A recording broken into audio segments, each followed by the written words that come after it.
So, not very far. And the snow there is much deeper. And go a couple miles west from that, so you're up more in the hills, and they already have 14, 18, 20 inches of snow, and there's more coming down. And there there are areas, like I have a friend who lives in Evergreen, and this morning he already had over 2 feet of snow. Oh my God. Hey, Yeah. Jill. Hey, And, and I feel like it's an actual party Yeah. because Jill, you are here. Yes. I'm here. Can you hear me okay? Mic working? Keep talking. Is the mic working? Is the loudness loud enough? You sound good. Okay, good. Yep. Thanks. Yeah, I'm excited about your snow. Makes me want to live there. You are welcome to visit anytime you want. And if you want to like move here and stay, it would be great to have you as a neighbor. Oh, that's There you go. awesome. I love it up there. I do. But everyone wants to live in Colorado, right? So that's, Yeah, basically everyone does want to live in Colorado. Oh, all you hijack. I don't need an update. in exciting news, I'm using Elgato teleprompter or prompter. Oh my God, you got it. I've been wanting to buy that. I do Yeah, like it. so, well, this That's is my cool. first run. Oh, it is? Okay. Yep. Yep. You So got that the must have just came teleprompter. out. She has a teleprompter. I have the Elgato. Yeah. Meow, Mhm. meow, meow. That just came out, didn't it? Because I know that I was waiting Yes. for it. Yep. I'm gonna get that. All right, I am ready. If you guys are, we can Ready. start right on time. I think we're live on YouTube. Everything looks good. I muted on my phone. There you go. We got a good amount of stuff to talk about tonight. Oz, do not push over the monitor again. Oh, how dare you How try and dare you. control the great and powerful Oz. All right, I'm ready. We're like the little and whiny. It's always a matter of perspective. All right, let's do it. In 5, 4, 3, 2. Welcome to episode 297 of In Touch with iOS, the show that talks about iPhone, iPad, Apple Watch, Apple TV, and related technologies. I'm your host, Dave Ginsburg, and my guest this week is Jill. How you doing, Jill? Well, I'm so glad you're great. here. Oh, thanks for having me. Oh, Doing great. always enjoy having you on the show. Appreciate it. As well as Ben Rafik is here. How you doing, Ben? I am doing fantastic, Dave. I'm glad to hear that. And last but certainly not least, Mr. Jeff Gammett is here. Not too much snow in his area, but how you doing? I'm doing well. Excuse me. And yeah, compared to everywhere around me, not much snow. Yes, that is true. So, we got some good stuff to talk about this week, including some all kinds of crazy stories and all that fun stuff here. But let's go ahead and take a look at the news for this week. Yeah, let me take a look at that.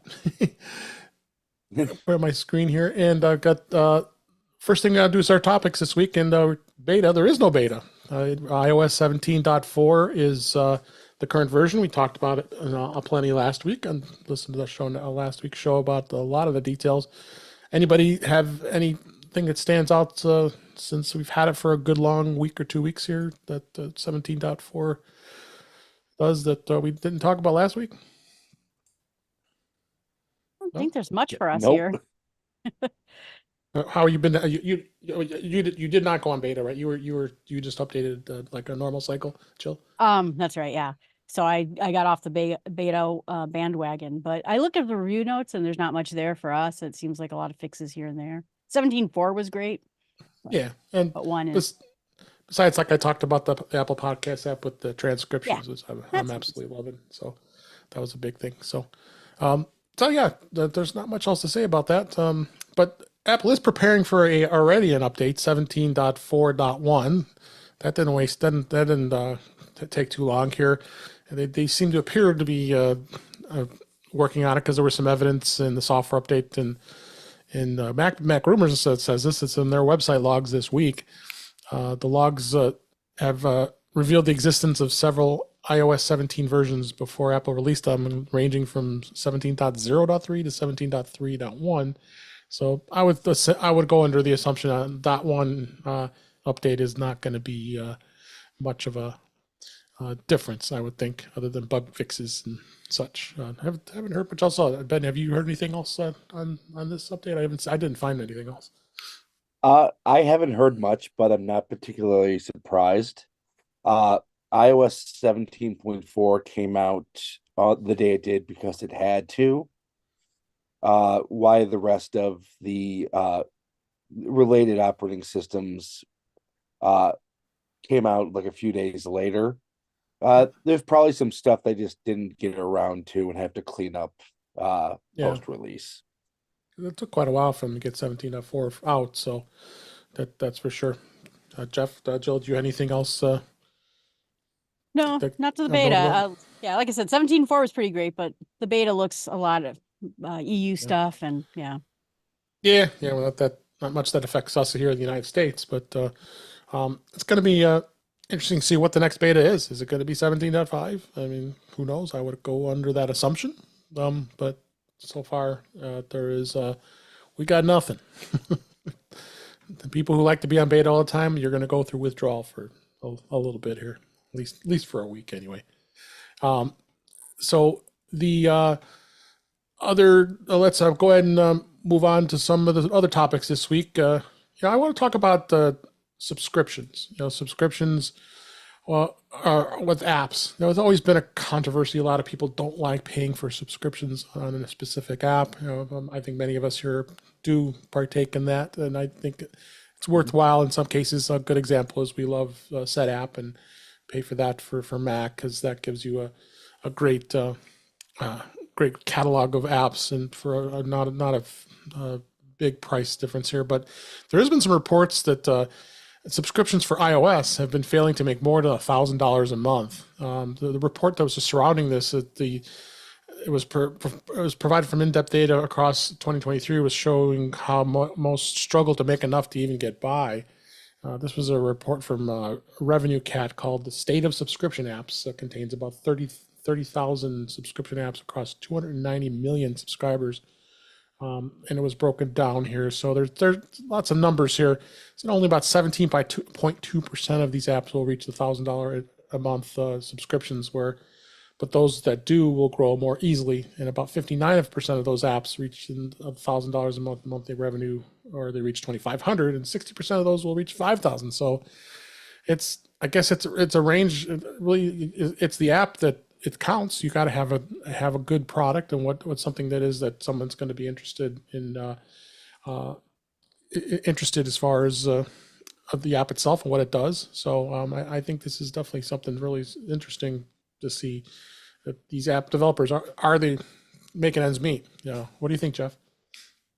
All right. First, keep in mind there are a ton of apps on the App Store. There is. So the percentages of apps that are subscription that are making $1,000 or less a month, this doesn't surprise me. And if you break it down based on the popular apps, well, the apps that a lot of people are using, that's presumably when you see the numbers going up. So yeah, I don't expect a lot of the developers are making money hand over fist on the App Store. But then again, a lot of those apps that are in that lower end, they're there to just try and get whatever they can, and it's not going to be much, and that's how it is. Here's the other side of it. Are people having subscription fatigue? And on one hand, I say yes, and on the other hand, I feel like there has been a consumer resistance to subscriptions for basically since that really took off. But a lot of the people that are complaining about, well, I never want to pay for a subscription, they're the same people that want to pay $3 for an app and have perpetual updates for the rest of eternity and never have to pay a penny more. And that is not a viable business model for developers. No. So pick the apps that you need to use, subscribe to those, and then push those up into that category where the developers are making a few $1,000s a month or more, because Yeah. they deserve it. No, yeah, for sure. What do you think, Ben? What's you subscribe to a number of things. I was going to give the example out, of course. Also, Jeff is the Carrot app. That's well worth every penny we pay a year for Sure. that. So, Yeah. what do you think? Yeah, I Ben? mean it's a number of factors, like Jeff said. You have too much supply when it comes to apps. There's there's just too much there, and Apple honestly doesn't give developers a whole lot of options for monetization. I mean, it was one thing back in the old Mac days when you were able to pay for a point release, and but I mean, you don't have that option in the App Store. So it's either some kind of weird in-app purchase thing, or you're doing subscriptions. Yep. How about you, Jill? You subscribe to a fair amount of apps, I'm sure. Oh yeah, but I also comb through them every month. So if I subscribe to you, I am diligent about cleaning them out regularly. But I'll give you I agree with the paying thing. You have to pay people, and coming out with new versions doesn't do it. But I use Hindenburg, and that's turned into a subscription. Oh, it did. Now Okay. there's no brand loyalty to me, because now as soon as my subscription time is over with, I might look at Descript, or I might look at something else, because now I'm not locked into something. And so I think you risk having people, sold into your product once you go to subscription. They can just leave you at any month. Right. Better make a good product. Yep, you have to make And a good that's why product. exactly what I said. The product's got to be good. Subscriptions can only go so far. If it's a product that people aren't enjoying using, then they're gonna, no, I really want to pay for this anymore. It's just kind of like subscription fatigue, as well as streaming subscription fatigue. Because this deal with that as well with streaming services. So it's kind of very similar to that. So I'm not surprised that some developers are not making the money they need to pay their bills. So definitely gonna be interesting to see where it goes. Next topic I want to talk about is Apple TV Plus. I never thought this day would be happening. I'd be talking about this, but this was a headline in Mac World that the clock is ticking on ad-free Apple TV Plus. So enjoy it while you can. And there's been advertising hires by Apple that is kind of a speculation. Again, this is speculation, trying to mimic what Netflix, Disney, and Amazon ad-supported strategy is. Because as we know, and I know Jeff was not happy with it, with the Amazon Prime having to pay that extra $3 a month now for because of the way they did it. The way they did it, and just said, "Hey, sorry, we're doing it." So it's another cash grab there. Are they saying? Who knows? It's interesting to see that Apple would do something like this. Is not something, especially a service they offer, to want to include advertising. So maybe the market's changing. So they're saying that after a land grab comes a cash grab, having to push forth quick growth by alluring users with low prices. Because we were paying a really low price on Apple TV Plus at first, and you had a really long free trial. So that doesn't. Notice they aren't doing that anymore. I think you get a month now, if that. So, but they did recruit a couple of high-ranking TV ad execs from NBC Universal and others, and this is going to be something that's interesting to see. Where do you think Apple TV Plus is going to go with ads, Jill? You see it coming. I mean, like you said, it's coming everywhere. There's more and more tiers coming, and as things get more and more expensive, they're looking at ways of making money. But I noticed that some of the streaming apps have it in really interesting ways. I forgot, I put it on pause, one of the channels, and there was an ad while I was on pause, and I see now Oh, there's yeah. a non-obstructive Mhm. way. It's not interfering with what I'm watching, but okay, fine. They shown it, they put an ad on, and I thought, okay, there's ways of doing it where you don't annoy people, and there's ways you do it where you annoy people, and hopefully they figure out the other way. I think it was Peacock. I think I Yep, noticed it that's does right. that. Yep. But there are ways, and it's going to happen. How about you, Ben? Yeah, this is inevitable. There's an upper limit to what people will pay. And if people aren't willing to pay for that content, someone else has to, and that's advertisers. Yep. I mean, you also see the fastest growing TV service in terms of monetization is Fox's Tubi, which is completely ad supported. Right. People say with their mouths that they don't want ads. Well, they say with their actions that they don't mind them as much as paying more. Right. Makes sense. So, what do you think, Jeff? I see two things happening here. First, Apple wants to do more advertising for their product. Therefore, you need a team that understands that space so that you can do that. Now, the other part of it is how do you increase revenue by bringing in more subscribers if you can't get them to come in at the price point you have, and that is come up with a lower price point with advertising. So, as Jill and Ben have said, this is something that that feels kind of inevitable. It's something that we can see coming. I can see Apple doing this, and just because Apple makes money faster than we can count it, doesn't mean that they're being fiscally responsible by just throwing money at a project or a service without having a good return on that. So, yeah, my guess is that they need to increase revenue for the service.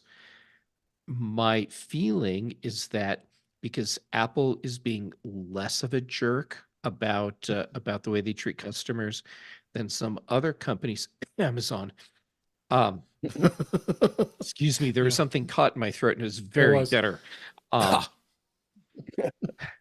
I expect Apple will do the the more logical thing, which is, hey, if you don't want to pay, what are they charging now? $10 a month for Apple TV Plus? For $5 a month, you can get in and there will be ads. Yeah. I mean, there's a lot of people on other streaming services are doing that now. Well, Hulu and Disney. yeah. And Ben pointed out a very important thing, which is that while people say, I don't want ads, their actions are showing they're okay with ads. Yeah. So Well, then there's the Google model where you're just going to annoy people until they pay you to stop running so many ads. yeah. Right. Hopefully Apple Yeah. doesn't go that route. I just don't see them. They're not the type of company would do something like that. At least from No, from past experiences. and I'd like to think that they wouldn't have me rage buying like Amazon Prime. Amazon.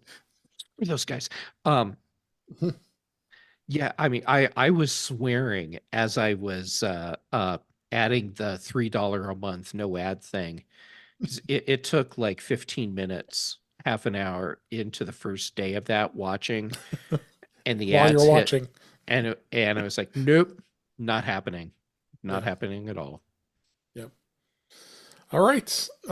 Next topic I want to talk about is what will Apple do with AI? They said they announced earlier this year during the last quarterly results. Tim Cook said that they're looking into what's going on with AI, and they're partaking in it because like any company, you got to look closely at it. And so I work for is looking at it closely, as well as many other companies are realizing how important AI really is, and it can be scary, but it also can be very helpful too. Well, Apple just it was discovered that they actually from Bloomberg they said that Apple is buying Darwin AI. It's ahead of a major generative AI updates that are happening with iOS 18. Again, I don't like to talk too much of the speculation of iOS 18 right now because that's long down the road yet. We're still like 3 months away from WWDC. So, but they did acquire this company, and it says. Darwin AI has created the AI technology for inspecting components during the manufacturing process. It also has a focus on making smaller and more efficient AI systems. Darwin AI's website and social media accounts have been taken offline following the purchase, which is interesting. They did that right away. And dozens of former Darwin AI companies have now joined Apple's artificial intelligence division. So obviously, no brainer. This has happened, and I think Apple is doing is they're in an effort to catch up with Microsoft and Google. Those are the two big players in it. And then Microsoft with Copilot and Google with now I guess it's now called Gemini. That they've really gotten ahead of the game here. I mean, especially Microsoft. I'm very impressed with Copilot. I've been using it a lot at work as well as trying to use stuff with the non-paid versions on my own too. And boy, it's some pretty impressive stuff that they do. And they're saying Apple, if they want to rival Bing's, Microsoft's Bing or OpenAI's ChatGPT and other offerings, they're going to need to really integrate a generative AI into the range of their products. So, especially S Lady, where I think they're lagging way behind. Shortcuts and messages, Apple Music, all of them are definitely we're there. And like I said, Tim Cook said we're going to be breaking new ground. Well, I think this is a start. I'm going to start with you, Jeff. What do you think on this? All right. So first, the Darwin AI purchase. We're hearing about it now. Yeah. And I think the reason we're hearing about it now is totally controlled, manipulated by Apple because they bought Darwin AI last year. Oh, And I missed yeah, that. well, it's a thing that you have to go hunting for to find out. This was like late last year. And like the website going down and all the other stuff shutting off. The timing of that cannot be just by chance. So No. first we have that. But then the other thing is everyone's talking about Apple needs to catch up with Microsoft and Google and OpenAI and all these other companies. And without seeing what Apple's done, I'm questioning already, are we looking at this in the right way? Because we're talking about Apple catching up and doing the thing the other guys are doing. That's not Apple's modus operandi. They go into the space doing their thing, which they perceive is going to be better for us as customers and for Apple as a company. And that's often not the same thing the other companies are doing. So now I'm really interested in seeing what happens at WWDC because I don't think it's going to be about is Apple catching up with these other companies that jumped on the LLM bandwagon. What is Apple really going to show us? Yeah. How about you, Joe? Have you been dabbling in AI a little bit? Oh yeah, I subscribe to ChatGPT. It's been Huh. very helpful to me in all sorts of research, and I've been creating some art for my podcast. One of my podcasts Nice. use art, and I also been using Notion AI, and so I'm really intrigued to see what Apple is going to do.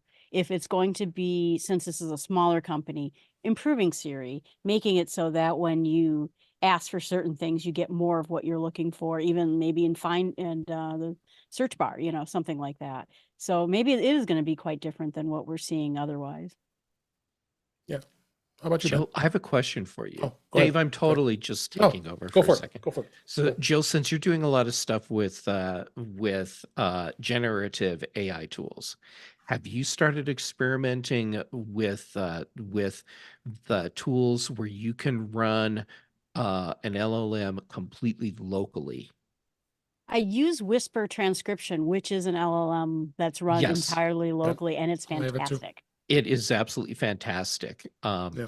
I've been playing with some of the stuff where you can have like an LLM engine running on your computer and then download models into it and run everything completely locally just to see how that works. I've heard And rumor that's the direction Apple's going, is local. yeah, Rumor. so well, okay, Apple did uh tell us that the new MacBook Air is the best computer for AI. Hmm. Why would they bother to tell us that? Which and to go on the MacBook Air, that's talking about the M3. It just came out, right? Yes. We just talked about this last week. I mean, there's not major differences. I have an M2 versus an M3, and everybody telling me how crazy I would be to think about upgrading it. There's been a number of things, including the SSD being faster, and now adding this. This could be a more intriguing reason. I mean, I've got the good trade-in value on the M2. Why not at this point? You know. Sure. So that's interesting to hear. And to see. I mean, as we know, other computer manufacturers are already doing that. I know Dell's doing it, you know, and their products, adding it with AI as part of it, and I'm sure, and I know others are too. So that's a definitely interesting comment there. So, how about you, Ben? We'll wrap it up here on this one. They talk about Apple catching up in AI. Well, Apple's the first one to actually add what are now known as AI cores to their processors. And I mean, Apple does a lot in the background because they don't see AI as a service itself. They see it as part of the computing platform. Yeah. And Apple does not beta or should I say Apple does not develop externally like other companies does. Yeah. The other part about this particular company, Darwin AI, it might have. I mean, it's obviously going to have the talent for future consumer level projects, but why they bought it is right there out in the open. This is going to help with their quality control and manufacturing. Yeah, there's another good reason to look at AI. That's a to help really with good that. point. Yep. And maybe Boeing can use that to do a little better job with their planes, huh? Yeah, they should have bought Darwin AI. Oh, I thought I couldn't resist that one. Good stuff on that, and more to come on AI. That's for sure. We should be talking about that more. Next topic I want to talk about real quick is MagSafe wireless chargers. That is such that area has just become just exploded with the different options that are out there. I use one on my bedside all the time when I'm charging my iPhone. I have the Apple MagSafe charger, and it works great. I mean, I think it charges probably faster than most chargers out there. You know, when you're plugging it in, you probably get a better result charging than you do than plugging it in. So I found interesting reviews here from Macworld about the MagSafe technology. We've talked about Qi 2 charging, which is the newest technology for charging. Many of the MagSafes are about 15 watts of output, which is twice as fast as a compatible 7.5 watt magnetic wireless charging, not the Qi. So the G2 is supported by iPhone 13, 14, and 15 family. So even the non-MagSafe chargers are able to charge and support those. So you got the standards. You see made for MagSafe, Apple's logo, and then the G2 logos here that shows it. So as far as certifications goes, so it is there's so many different ones out there you can look at. And like I said, the first one I mentioned is the Apple MagSafe charger, and yeah, if you must buy Apple, I think it's a good deal, and a lot of times they have a good sale on them. I've seen them as cheap as like $25. So, are you guys using? I know Ben, you are using MagSafe charging, I would assume, right? You have the iPhone 12, but Yeah, I have well, technically I'm using right now a Qi 1 charger with MagSafe magnets. Yeah, So it's only got that 7.5 watt charging. right. But if you have an iPhone 13 or newer, there's absolutely no reason to not go out and get that new Anchor charger. Yep. The price on that is just insane for the quality. I mean, you not only get a much longer cable, And it's but thicker the too. thing's 20, yeah, thicker too. It's $22. Yeah. Oh, you talked me, and you spent my money on that one. I got it. Well, probably sitting in one of my cases. I should be using more, but yeah, Yeah, it's a yeah. pretty I good mean, deal. you can get both colors for the price of apples. No, you can. You can. One for each side of the bed. Yeah. Jeff, are you using a MagSafe charging at all? Yeah, I have a whole mix of things depending Yeah. on where I am So at do I. any given moment. And yes, some of it is MagSafe and some of it isn't. Uh, I I couldn't tell.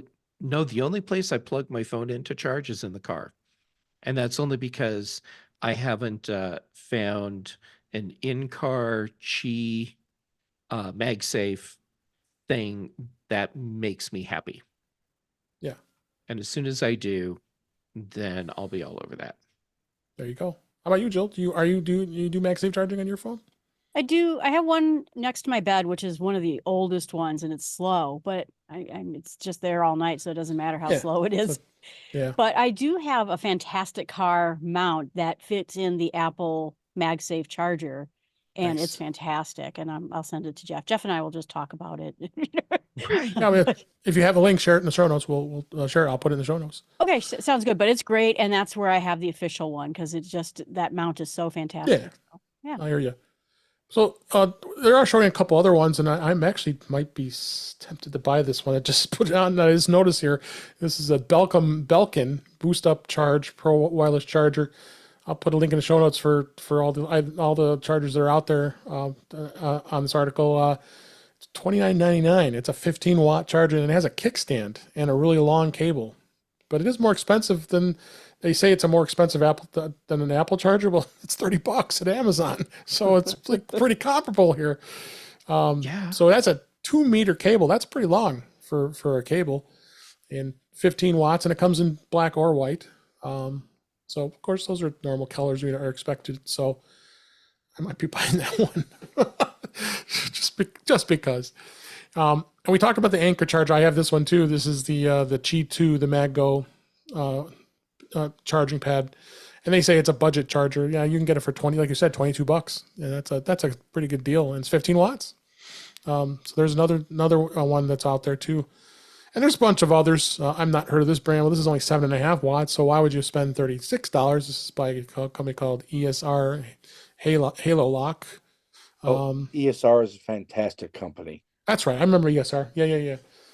So it looks like it has an actual separate cable that plugs into the adapter. If I'm looking at that picture correctly, but that one's $20. So yeah, it looks like it does have a cord that plugs into it, and also has a kickstand on it too. So those are some great options there.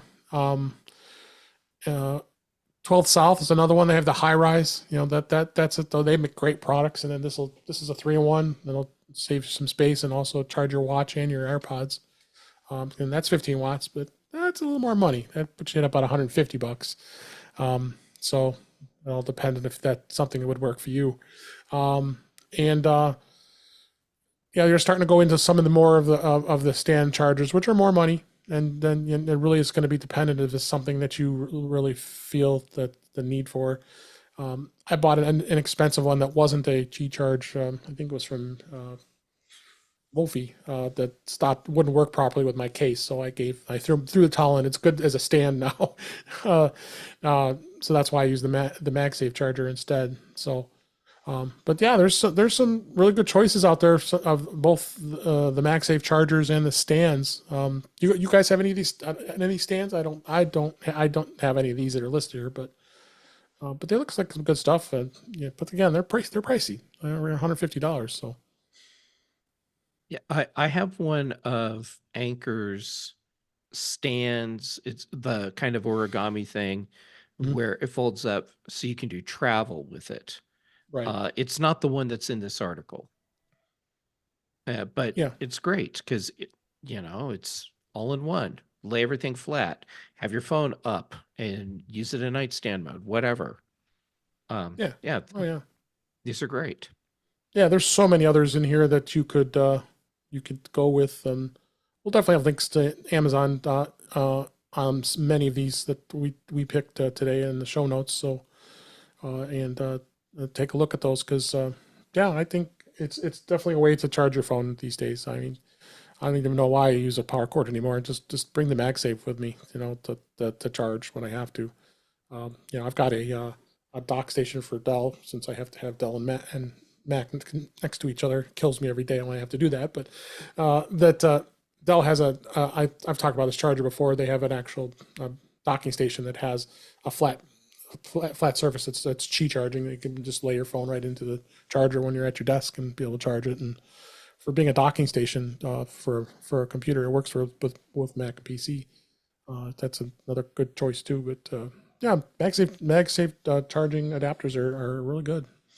There's some good So battery ones out there too yeah, that the you can just battery MagSafes. stack Yep. on the top of your yeah Oh yeah. travel. Do I have it nearby here? I think I did. Or did I move it? Yeah, here it is. Skosh. Here you go. I got it there. That's the Skosh that goes right onto your iPhone. Nice. And it's a small little one. I'm showing it on camera here, and you probably heard the click. It does good top. You only get maybe one charge out of this if you're lucky. But hey, it's another reason to have something to carry around with you. I'm crazy. I have batteries all the time in my backpack. I have one of those. I have the MagSafe charging. So I think I'm one that always want to make sure I have I'm able to charge my devices when I have to. So, but yeah, those are also very good things. So, but let's go on and move on to the news for this week and talk a little bit about what's going on. This was interesting. Apple's Watch Pulse oximetry can now be reactivated through software in 2028 with a successful appeal. Apple has been selling the Watch Series 9 and the Ultra 2 without the blood oxygen monitoring, as we know, since mid-January, and we suspect that Apple is going to be able to reintroduce the pulse oximeter in models that lack it through a future software update. New information from the U.S. The CBP, Customs and Border Patrol Protection, confirms that the reactivation is indeed a possibility. As if we remember, Massimo was the one that got them banned because they were infringing on their patent, and we know all that whole story. So it's interesting to see here in the article. It talks about they can go. It does expire in 2028, I guess, that patent. So that's going to be interesting to see. I would hope Apple could probably want to do this sooner than 4 years from now, but I don't know. What do you think, Ben? I would hope they'd want to get this taken care of much sooner than that, because right now, if you have, I will say this right now, do not buy an Apple Watch Series 9 or Ultra 2. If you need that, if you really want that blood oxygen feature, Right. because there's no guarantee you will get that back during the lifespan of that product. There's also no guarantee you'll get that with presumably this year's models either, unless it's something completely redesigned. Yep. I've been kind of surprised the whole time they just have chosen not to deal with Massimo and taken that feature away. So honestly, what Apple's going to be doing from here on out is kind of a wild card. Yeah. How about you, Jill? What do you think? Yeah, I have asthma, and so every once in a while I'm wondering, am I having a problem or am I just, breathing heavily because I'm exercising or something? So then I have the pulse oximeter, which I rely on to determine if I'm really having a trouble. And so I'm hoping it comes back sooner. I wonder too why they don't deal with Massimo, which makes me believe this is some kind of, they're so mad about it that they just won't even deal with it. But it would just seem easier to end it than it would be to continue this. So Yeah, true. How about you, Jeff? I don't like the headlines that any of these outlets have been using to talk about this, because what they should say, which would be more accurate, is if Apple, something to the effect of Apple only has to wait 4 years and do nothing to be able to re-enable the pulse oximeter in the United States, because that's what this is about. There are two other things Apple can do where they actually take an active role in making this happen sooner. One is through the courts to get this overturned. And the second is to write software that allows the hardware to be used again, because the patent isn't about the hardware. It's about the software that enables the feature with the hardware. So Apple could have a special US version of the software and re-enable everything. They can fight it in court and get this overturned, or they can sit on their butts and wait until 2028 and then just turn the feature back on in the US. Or they could write an obnoxiously large check. Right. And okay, and see, here's the other thing. We don't know what's Yeah. really going on in the background. It's And- all he said. It's all they said. They said. Right. Yeah. So, yeah, Apple could write a really big check, but I think if that was an option, it would have already happened. So, who knows what's really going on behind the scenes?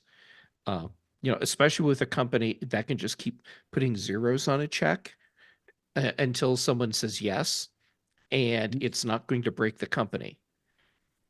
So, there's something else happening here that we don't know about. There has Yeah. to be. There has to be.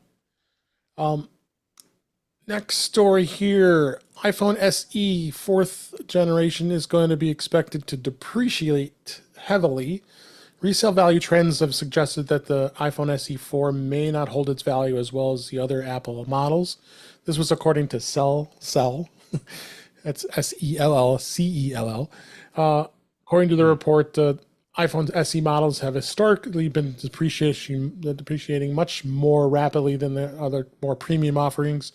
The third gen SE, which was launched in March of 2022, experienced a significant drop, losing something like 42.6% within that first month of the post launch. So, yeah, I'm not surprised at all about the fact that the SE isn't holding its value much at all. Interesting, when you resell it, you get nothing for it, but then you're going to see these resellers turn around and sell it for probably double the price. But it was intended to be a low end model. It was nice enough that Apple is offering a low end model, only because that's not normally their thing. But the SE tends to be a pretty good seller. What do you think, Jill?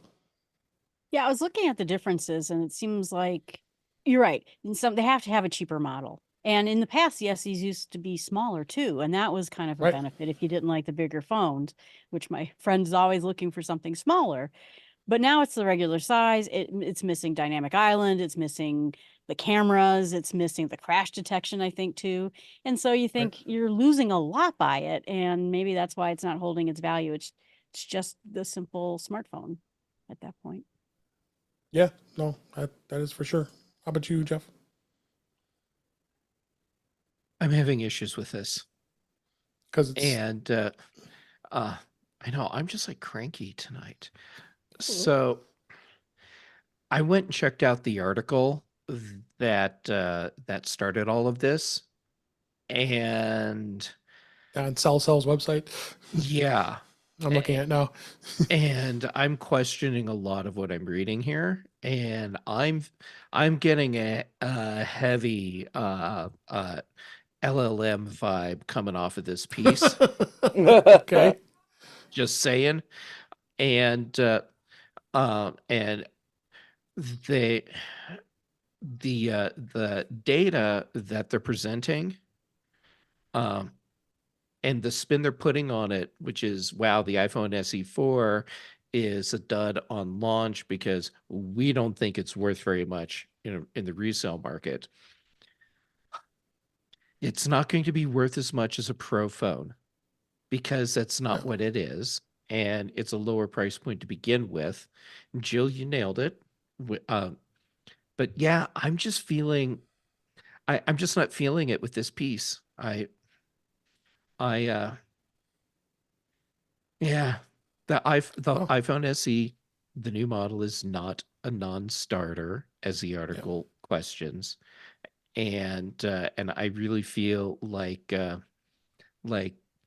there's just a lot of SEO massaging happening here to create a piece. I mean, do people really buy phones because of what they can trade it in for later?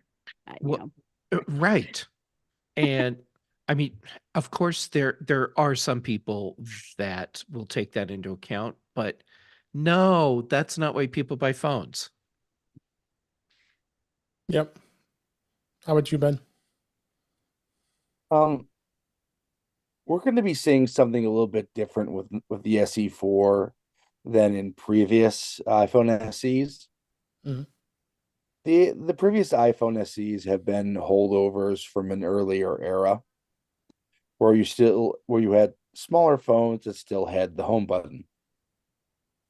Well, the SE4 is basically an iPhone 14 with the port changed from Lightning to USB-C. Yeah.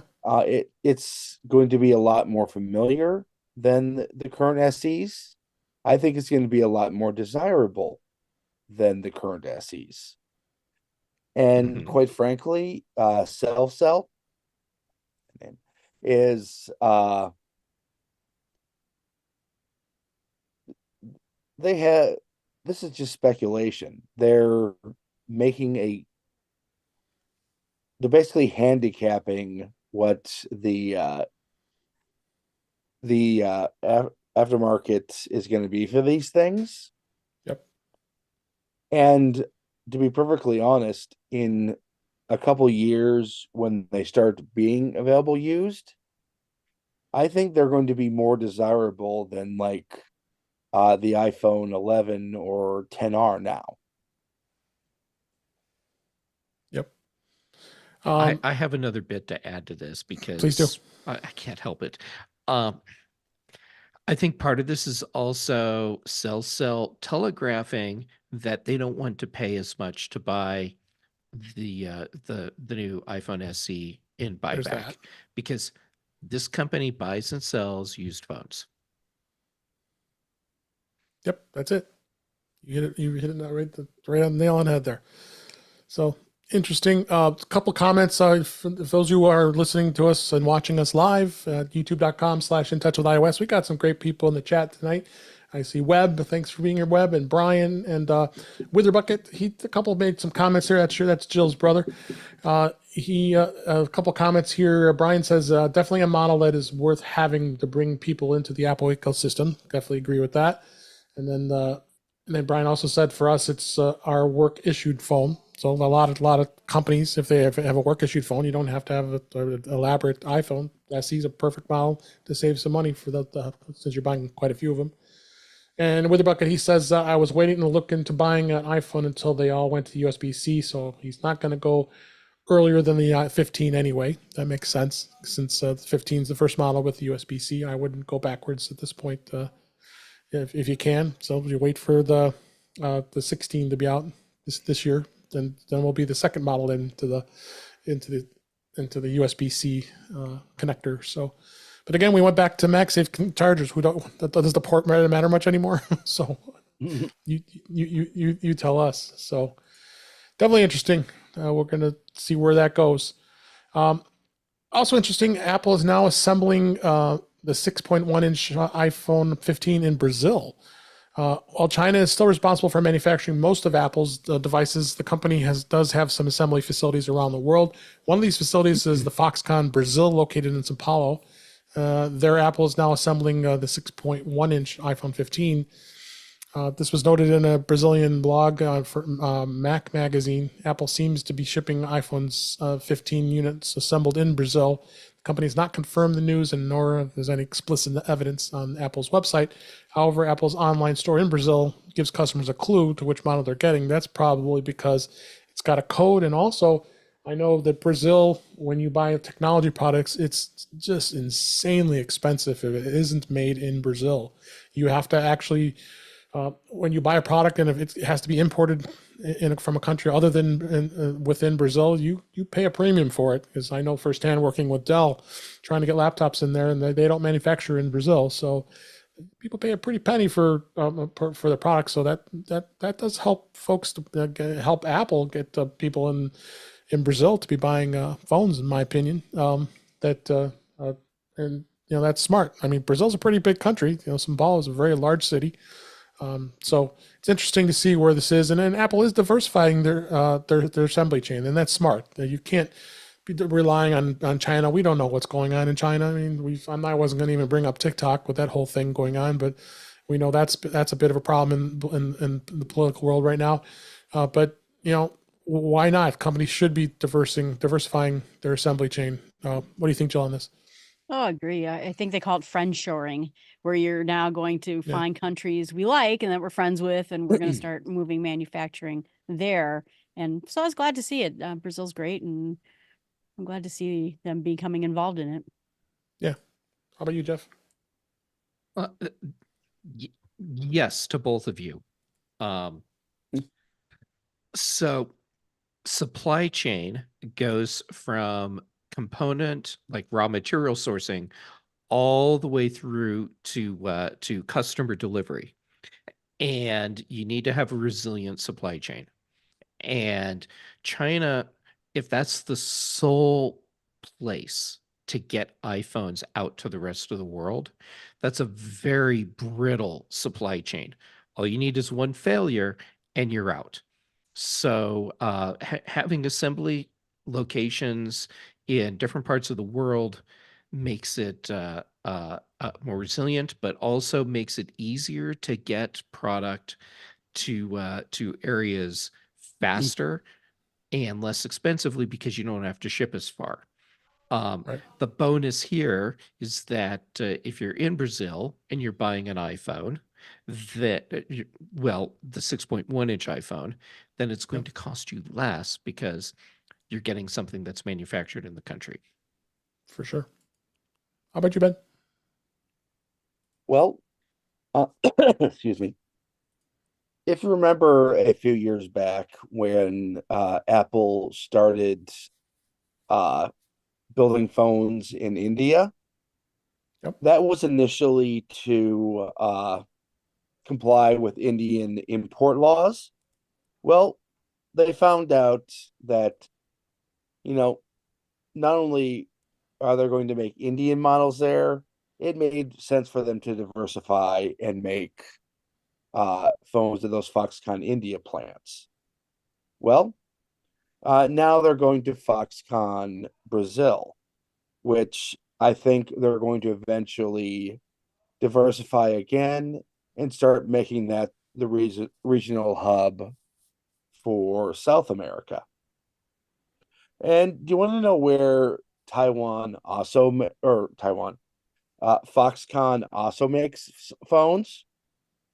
Well, they just invested $500 million into their Chihuahua, Mexico plant. So you can bet there's going to be iPhones made in North America sooner rather than later. Yeah. And yeah, that would speed up the supply chain too, because it's closer than waiting for it to be shipped from China. Mm-hmm. Yeah. I mean, the one thing we found out, whether it be political reasons, a pandemic, or just supply chain issues, having all your eggs in one basket is a really bad business decision. Yep, it's definitely interesting, no question about it. So let's go on and talk a few more stories here.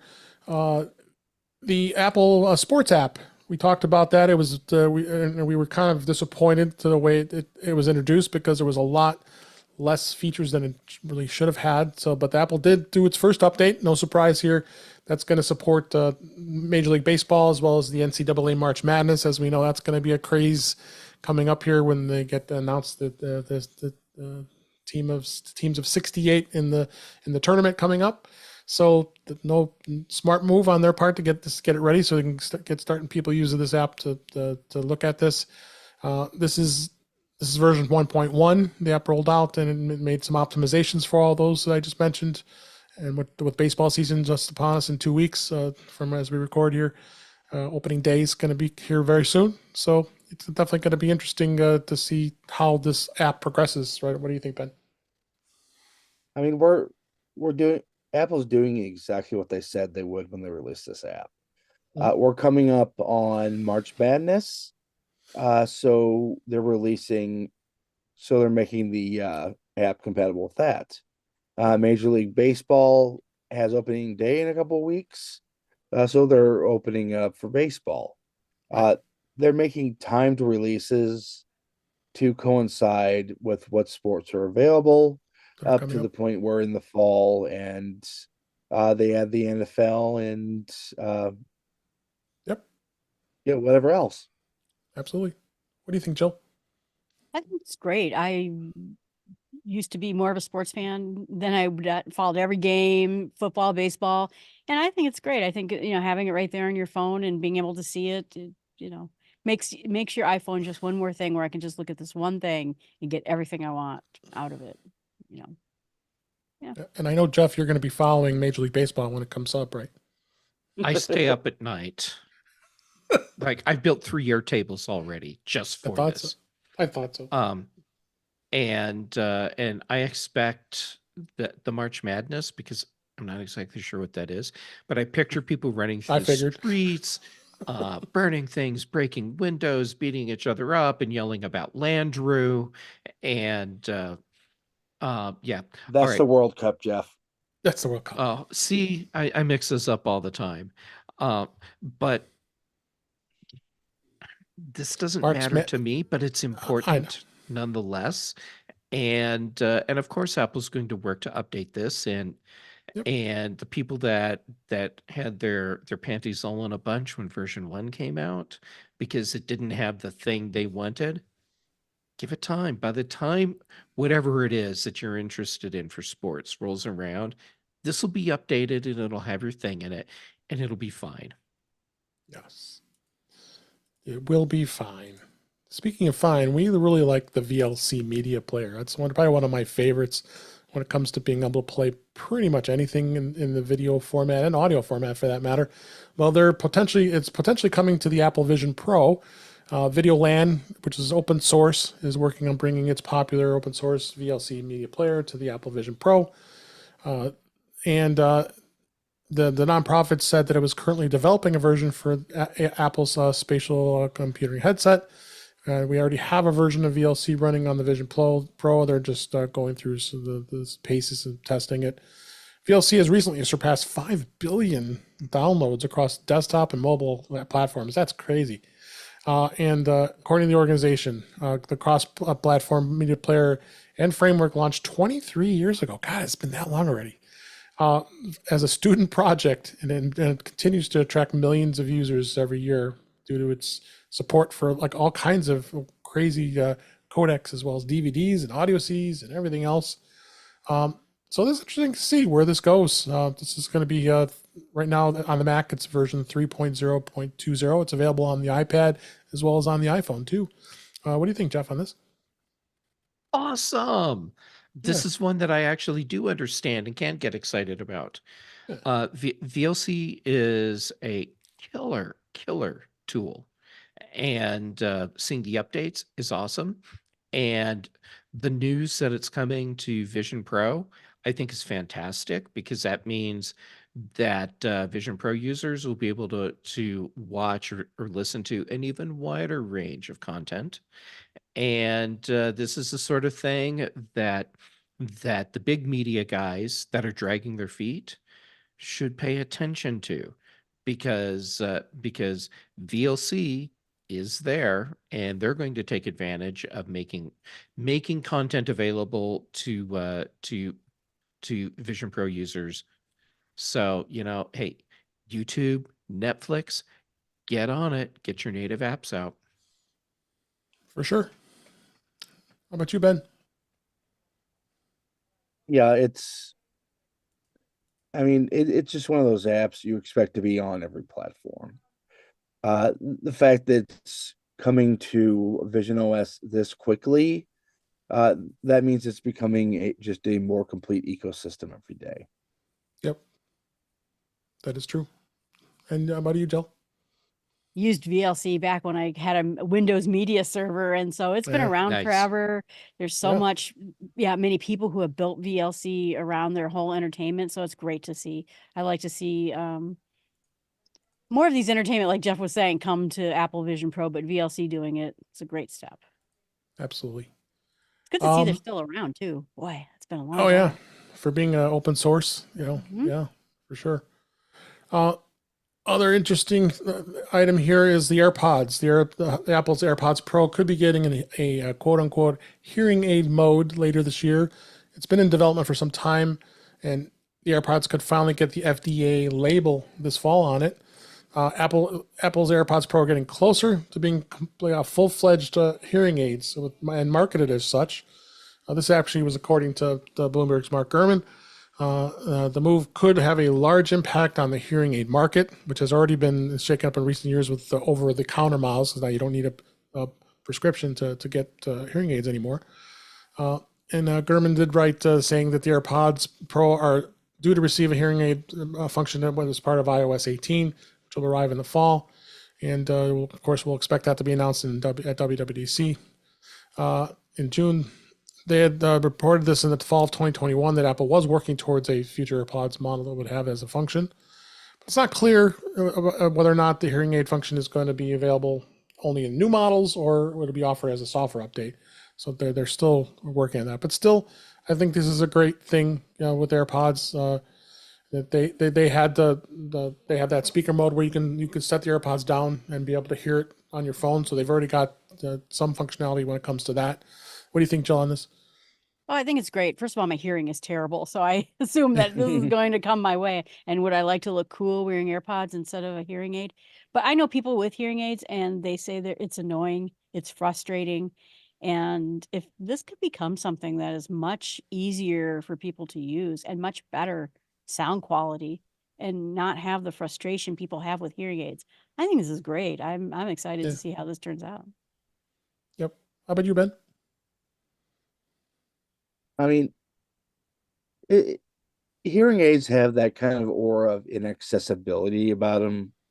You have to go to the doctor, blah, blah, blah. Well, AirPods and their associated Beats cousins pretty much have the technology to be able to measure the sound that you need, be programmable, and oh yeah, we already have them in our ears most of the time. True. It's making these be able to enhance a person's life. It just makes sense. So you Sure could does. wreck your hearing and then repair it all in the same device. Exactly. There you go. There you go. How about you? Last word on this, Jeff? This is no surprise at all. This is another case of Apple telegraphing where they were going, and considering the complaints that my friends who use hearing aids have with using them with their smartphone, uh, someone needs to make this better, because the hearing aid companies aren't opening up the door with OTC hearing aids. Set all of this up, and even the first gen AirPods Pro, as I recall, met pretty much all the standards for FDA approval. So yeah, do it, and give people more options. And can you imagine having AirPods Pro as an insurance medical expense. That would be We awesome. live in amazing times. We do. I do. A couple comments in the chat about this. Witherbucket says, "I'm sure I've damaged my hearing too, but may need them as well eventually." So yeah, somebody this could be something. You got the bonus. Not only is it a hearing aid to hear things, it's also an earbud or earphone to be able to listen as well. It's a salad dressing and a floor wax. It is all in one. Next story here, Google Chrome is now gaining real-time URL protection for both Mac and iOS. Google announced this today as we record this, as it's upgrading the Google safe browsing with the real-time URL protection to keep Chrome users safe from malicious websites. Safe browsing is designed to protect against phishing attacks, malware, and unwanted software by checking URLs against a master list. The standard protection for Chrome previously used a list that was stored on a device and updated every 30 to 60 minutes, but now websites will be checked against Google's server side of things instead for known bad sites in real time. And Google says it expects to block about 25% of more phishing attempts than with the change. It's good to see. Good to see they're also doing it on iOS. They also recently added their password checking for iOS devices in there as well. So good to see some more security things. Not everybody's a huge fan of Chrome, but I think I see Google striving towards making it a better experience. What do you think, Jeff? Oh, Google. Okay, first, I'm all totally on board for having better protection for users out on the web. That's great. The problem that I'm having with this is the thing where, I mean, Google's already tracking everything you do online, especially if you're using Chrome. But now every single URL that you enter is in real time being sent off to Google servers and logged. Yes, they were getting the information already, but wow, this just suddenly seems a lot more invasive. Yeah. So the question I have is the even more eroded privacy worth it for the protection that this will offer? And I'm just tossing that out there because for some people the answer will be yes, and some people it'll be no. Yep. I'm super critical tonight, aren't I? Yeah, give us some good stuff. How about you, Jell? Well, that's exactly it. I'm glad I'm doing it. I'm glad more security is better. But again, it's like hiring the fox to guard your hen house. Great, but That's good. who's going to protect you from the guard? So they steal I- everything, and I just don't. There has to be more involved with protection from Google than just this. Yeah. How about you on last word on this, Ben? I mean, if you're using Google software, which Chrome has replaced Internet Explorer as the #1 browser on the planet. Oh my God. Yeah. Did you just call it Internet Exploder? I said exploder. Oh, he did. I didn't hear that part. Oh, Nice Ben, one. you Yep. rock. But when you're dealing with Google, you expect that they will be taking their payment through your data. If you're willing to make that sacrifice and pay that price, the fact that they are looking to make it safer is definitely a good thing. Yep. So it's definitely going to be interesting. There's no question about it. Last story this week. Apple says that iPhone driver's license will expand in these states, but it's been 2 years. Well, come on, what's up with this? In just 4 states in the United States, residents can add their driver's license or ID through the Apple Wallet app in the iPhone and the Apple Watch. Jeff is the only person here that can do that, in providing a convenient way and contactless way of displaying proof of identity at our age at select airports, businesses, and venues. Right now, it's Arizona, Maryland, Colorado, and Georgia. and no one has done anything since almost a year ago. The last state was Georgia. There's committed states, which was in March of 2022, that are still going to do it, but they still haven't put their infrastructure in place. That would be Connecticut, Hawaii, Iowa, Kentucky, Mississippi, Ohio, Oklahoma, and Utah. And they said it'd also be supported in Puerto Rico. But again, they've been in discussions with these states for 2 years, and I know why the problem is. I mean, I think we all know it. Is the states are just so slow of reacting to technology. They don't want to have to do some updates. They had an update for Real ID, like in Illinois where I live. You had to upgrade your driver's license to have the Real ID, and fill out some more questions to agree to it, so you can continue to use it when you fly instead of a passport. But they can't get this in place. What do you think, Jeff? I have a real problem with this article. Okay. Fundamentally. Okay, here's the deal. This article is completely coming in from the wrong angle, and it should have a headline that says, these states committed to supporting Apple ID more than 2 years ago and still haven't done it. This isn't about Apple at all. And Dave, you hit it when you said that we know what's going on. These states are slow to move. The fact that we have 4 states on board already, that means those 4 states moved really fast. And yeah, as soon as I could set this up, I did, because of course I did. And then immediately found out that it's completely worthless, because it's not just about the state saying, we now support this, set up your digital ID on your iPhone. It's about all the jurisdictions in the state having the infrastructure to support this. So in Colorado, I still have to carry my physical ID everywhere I go, because there's, I want to say, 5 cities in the state that will accept my my digital ID as proof of my driver's license. Like if I were to have a traffic stop, and so I can't use it in that sense. If I go into businesses that the state says this is a valid ID, most of them will refuse to see this as a valid ID because they don't understand what it is.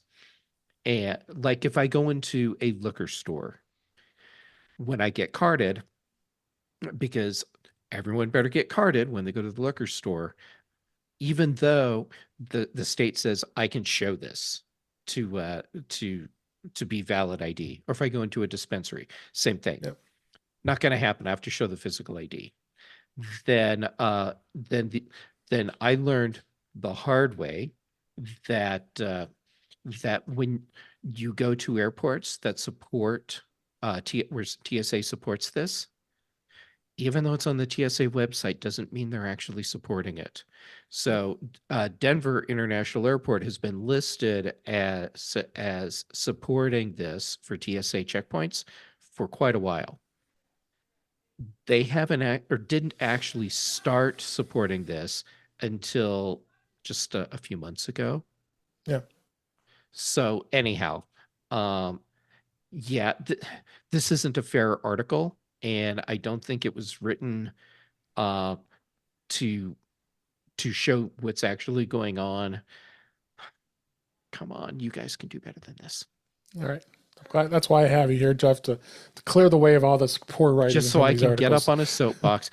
But this is only fair because I push Chuck Joyner's buttons just to push them, and this is karma. So you can go ahead and keep pushing those buttons for me, and I will react appropriately. Okay, it was unintentional. Ben, what do you think? Look, the state of Iowa has been committed to digital IDs of various forms since I was with GeekBeat. That's close to 10 years now with nothing to show. Yeah. I'm trying to say this in a way that doesn't sound political, but it seems like a lot of places are uh more interested in politics than implementation for citizens. This is probably something that should be done to help uh way of life, but I mean, nobody wants to do it. Yep. It's sad. And yeah, until we actually start thinking about things in terms of, hey, this should be done rather than polling results, I don't think this is going to change much in the near future. Yep. All right, Jill, you get the final word for this. Well, my state's not even on the list, so we're not even talking about Nor it. is mine. Yeah. You and I are both. Right.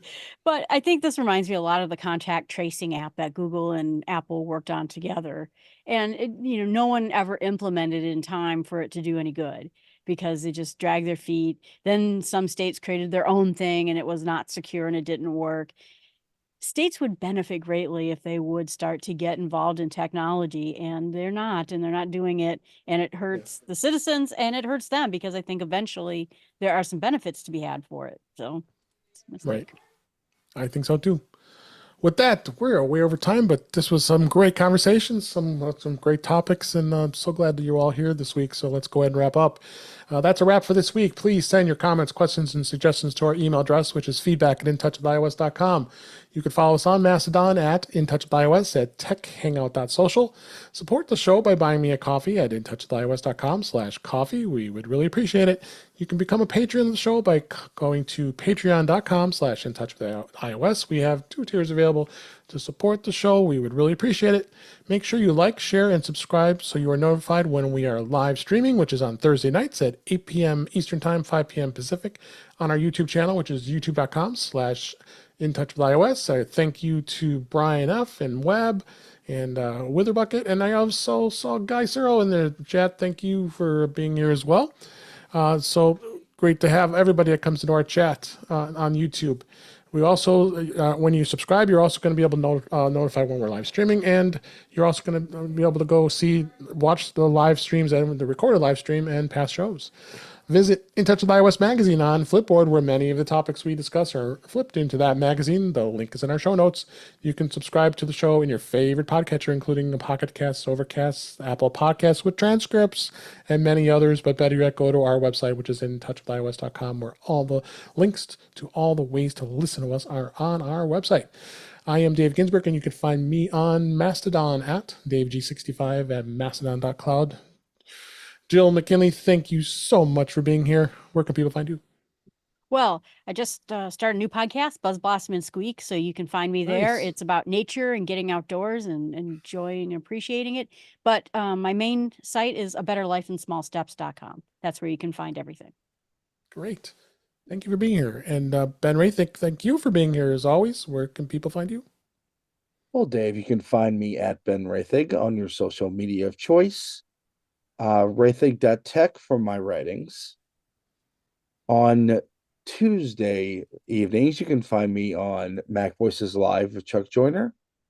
On Thursdays, you can find me on The Big Show on the British Tech Network when I don't have a migraine. And Friday, you can find me on The Mac Show on the British Tech Network. As always, you can find me here every Thursday night on In Touch with iOS with our host, Dave Ginsburg. Thank you, Ben. Appreciate that. And last but not least, Jeff Gamet, always a pleasure having you here. Where can people find you? Well, Dave, thank you for being so tolerant when I soapbox. You rock. That's what makes the show great. I'm glad I bring value. All right. So social media, I'm Jay Gamet, and I am active on Mastodon, Instagram, and Threads right now. Then for shows, this is going to sound really familiar. Tuesday evenings on Chuck Joyner's Mac Voices Live. Here on Thursday evenings, Dave Ginsburg's In Touch with iOS.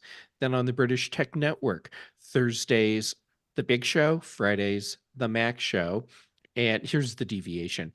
Brian Chaffin and I also do The Context Machine. That's right. Thank you, Jeff. And thank you, everybody, for listening. We really enjoyed doing the show, and we hope you enjoyed it. And until next time, we'll talk again soon. Thank you, everybody. And we got to get you on that because Mac Voices Live, Jill. Yeah. Well, thank you for having me here. It's always fun. I always enjoy myself. And Yeah, I've got to talk to Chuck. He's got to get you an invite. You should come on the show. yeah, I watch his show and listen to podcasts, so it's always good to hear discussions. And you would be a great part of the discussion. Well, thank you. I appreciate it. Yeah, you guys are on a lot of podcasts, and do they know you're not British? They do. Oh, good. Yeah, great. they- We almost called it the American Tech, or there's the plain times to call it the American Tech Network. In fact, we did it. Patrice, it's on the show. She did. Remember that April Fool's joke she did? Yeah. And changed the website from British Tech Network to American Tech Network. Oh, that's great. That was great. That was awesome. Yes, the whole website, And she pulled it off quick. That's how much of a master Yeah. she is with Yeah. websites. yeah, and then even getting the social media accounts set up. Yeah, she even Yeah. did that. Oh my God, she's something. And Jill, thank you for the link. Oh, yeah. And as I was looking at that, I thought, I'm using a Night Eyes mount in my car already. What if they make a MagSafe piece? Because, well, actually, I will drop a link here. Oh, I so you love the can Night Eye stuff in general. Make great stuff. They're very cool. They're actually a local company. It's how I and- pull down my tent. Is Oh. with Night Eye's strap and just go, and the whole tent comes down. Oh, yep. There you go. Yep. So I'm using the Night Eyes Steely. So it's like a steel ball that has an adhesive base that you stick like on your dash in your car. All right. And then the piece that holds my phone, it's a clamp. And so you adjust it for the size of your phone.